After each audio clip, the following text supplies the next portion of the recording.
Hello and welcome to Health Services 411, a program designed to keep you updated, informed, and educated about activities, events, and policies of the BVI Health Services Authority.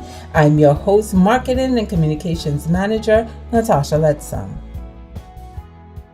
Hello, for today's 411, we're here with our pathologist, Dr. Nicholas Redhead, here to talk about Lab Week and his role as the pathologist here at the BVI HSA. Welcome, Dr. Redhead. Thank you. Good morning.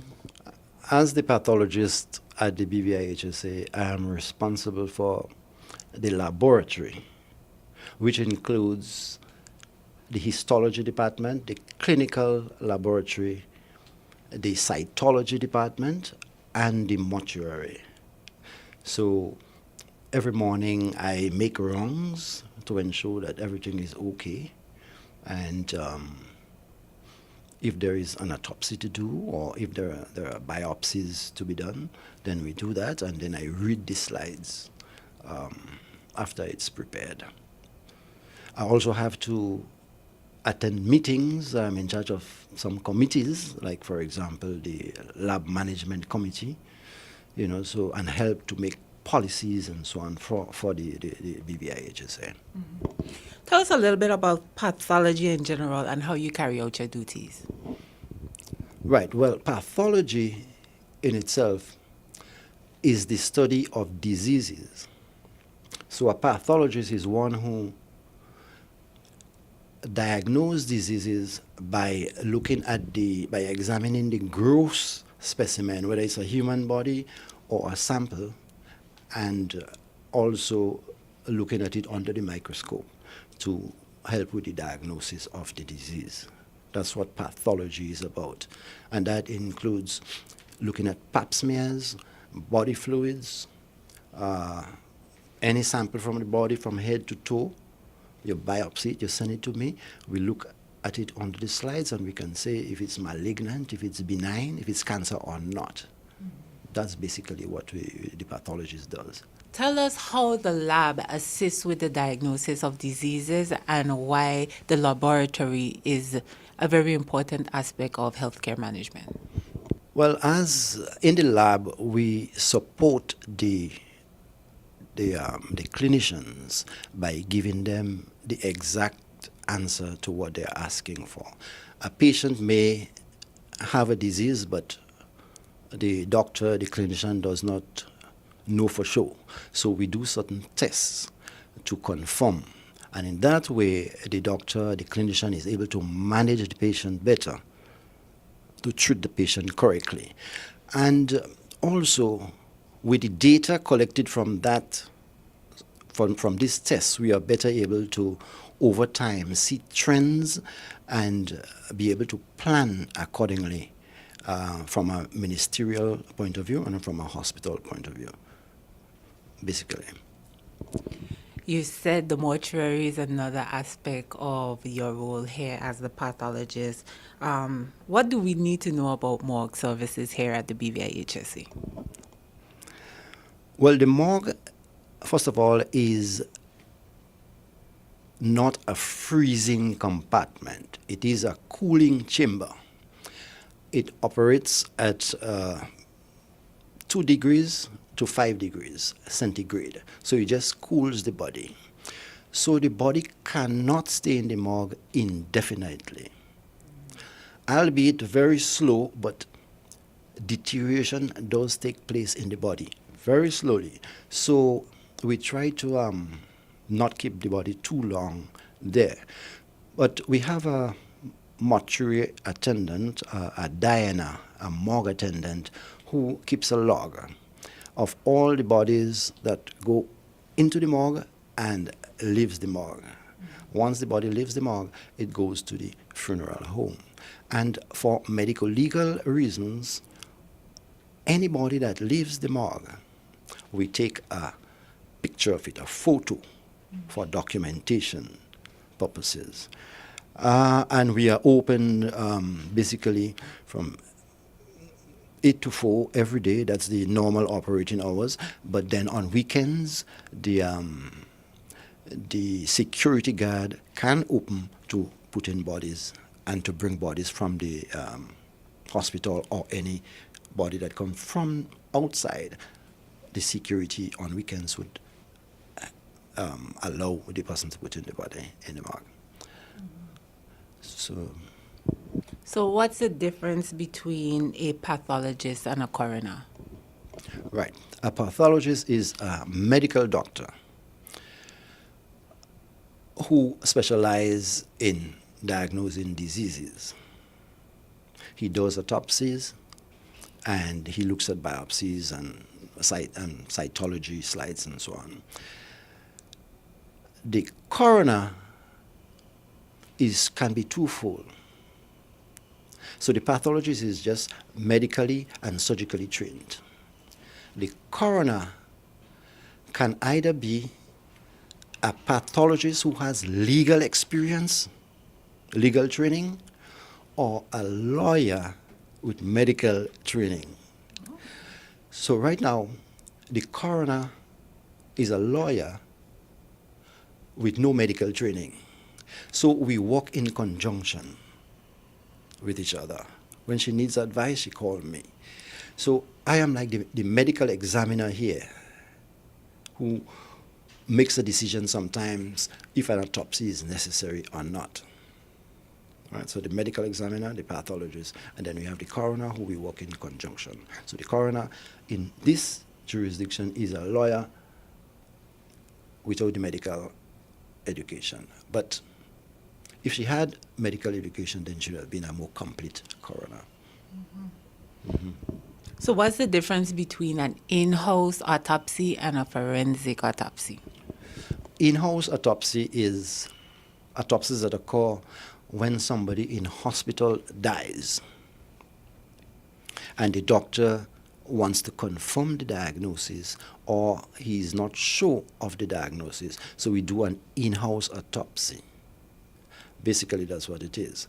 A forensic autopsy now is complex. It includes suicides, sudden deaths at home, violent deaths, accidents, gunshot wounds, gunshot fatalities, and anybody who comes into the hospital and dies within 24 hours is considered a coroner's case, a suspicious death. So these are the kind of cases that are considered forensic cases. Mm-hmm. Yeah. And how long generally it takes you to do an autopsy? Well, it varies. Generally, around 2 hours to completely do the autopsy. Sometimes it takes longer. It depends on the case. Mm-hmm. So who determines if an autopsy should be carried out? And what level of autopsy is needed? Well, for one thing, a doctor who treats the patient could request an autopsy. So if the doctor is treating the patient on the ward and the patient dies and he or she does not know or is not sure or wants to confirm the cause of death, then they can request an autopsy. And I, as a pathologist or medical examiner, would review the case and decide and determine whether we can do the autopsy or not. But the forensic cases, the coroner has the call to decide whether or not she wants an autopsy. In conjunction with she would call me and, depending on the case, she would decide whether or not an autopsy is necessary. Because some people, although may have a sudden death at home, may have been very sick with terminal illness. And, after reviewing the case, I can decide, or advise her that an autopsy is not necessary. But of course, we're not ruling out the fact that although somebody has a terminal illness, somebody at home could hasten their demise. We're not ruling that out. But it varies. So both the coroner and I at times decide whether or not autopsy is necessary. But basically, it's the coroner that calls the shot for forensic autopsies. Okay. Now, earlier you spoke about the morgue and you said it's a cooling place, so there's a length of time that a body would be able to be secured there. What is that time, and within what time free period would you like bodies to be removed from the morgue? Right. Ideally, I would like the body to be removed after a week, 7 days.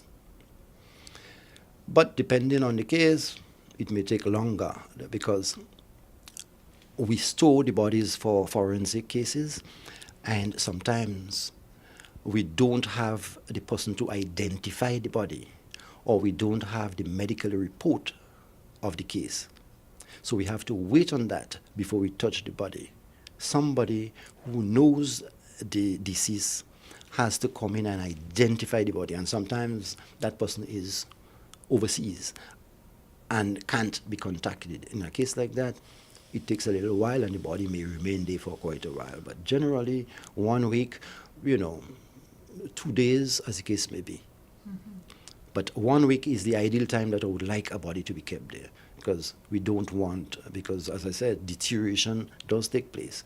So at times we had a body here for 3 months. Wow. Mm-hmm. Yes, because nobody claimed the body, nobody came to identify, so we're trying to avoid that sort of thing. And what did you do in that instance when nobody came to identify the body? I think the coroner made a call to bury the body. The coroner has to decide. If we can't contact anybody, then the coroner decides, well, that body has to be entered into the ground. Well, Dr. Redhead, I want to thank you for sharing, some of your work as a pathologist here and telling us a little bit about your services. Now, to end off the program, we want to talk about Lab Week. So you have Lab Week coming up. Tell us, when is Lab Week being celebrated and what's this year's theme? Mm-hmm. Right, Lab Week is being celebrated this year, the 21st to the 27th of April. And the importance of Lab Week is to show appreciation for the medical laboratory professionals. We work behind the scenes, and sometimes we don't get appreciation, and the public does not know.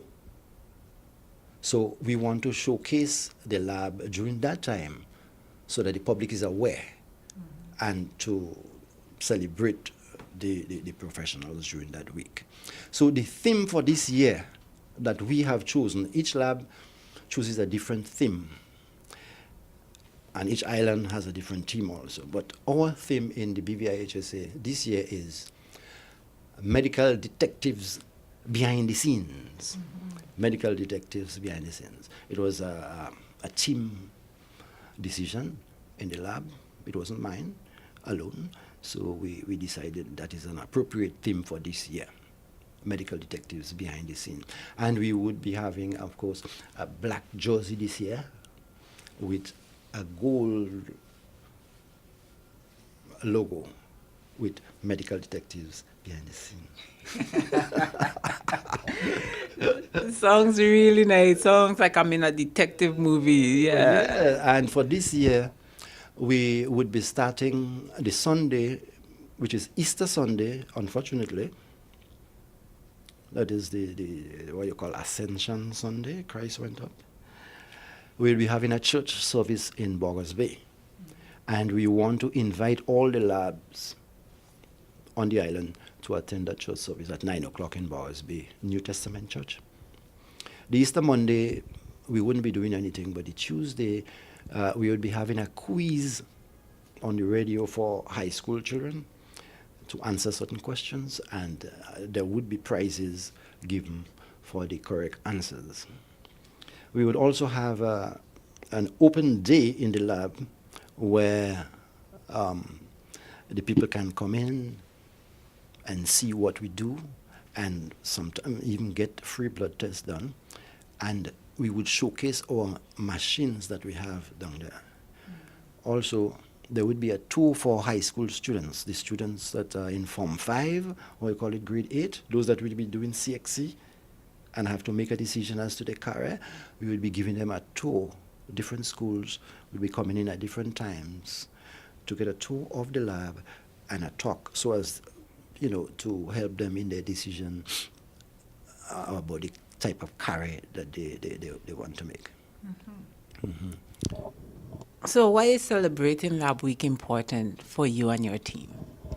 Well, as I said, Lab Week, the lab people work behind the scenes, and most people don't know. So it's about showing appreciation for the lab workers, the laboratory professionals, and showcasing their work and making the public aware of the importance of the work that they do. Basically, that's the reason behind Lab Week. And the first Lab Week was in 1975. So this is the 44th celebration, and it began in the States, and it's all over the world now.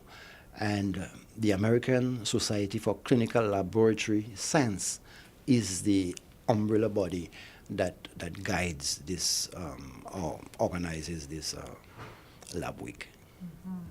Awesome. So to close off the program, tell me, would you encourage persons to pursue a career as a pathologist, and give us your final thoughts? Definitely. I would like to see young people get into pathology. But first, of course, you have to do the sciences at school, and then probably do a Bachelor of Science, and then medicine, and then pathology. And being a pathologist is very exciting. Imagine that you get a lesion from somewhere, from the breast, you don't know what it is, or from the skin. You look under the microscope and you find something strange, or you find, you have thoughts, and then you confirm it and say, yes, that's it. So it is very exciting. And also, if somebody dies and you don't know the cause, they are looking towards you for that answer. And when you come up with something, you say, oh my God, is that what had happened? So it's very exciting. And also, as a pathologist, you could also work as a medical doctor, have a private practice.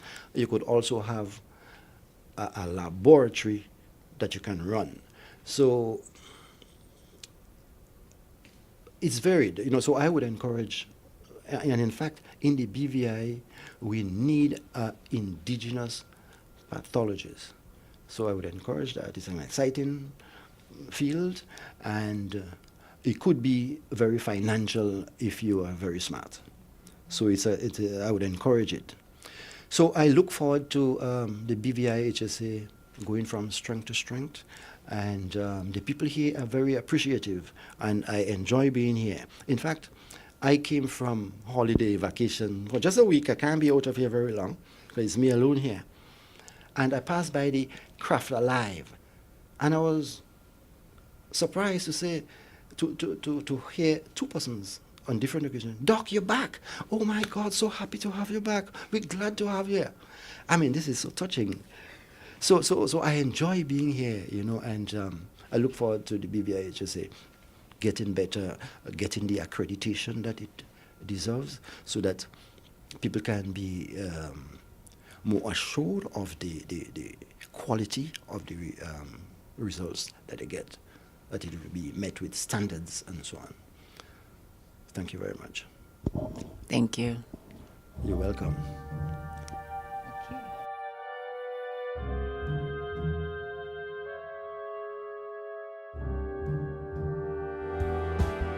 Thank you for tuning in to this edition of Health Services 411. Please like and share this video and follow us at the pages below as we seek to improve the pulse of the people of the territory. Until next time, remember, your health is your wealth. Reporting for the BVI Health Services Authority, I am Marketing and Communications Manager, Natasha Letza.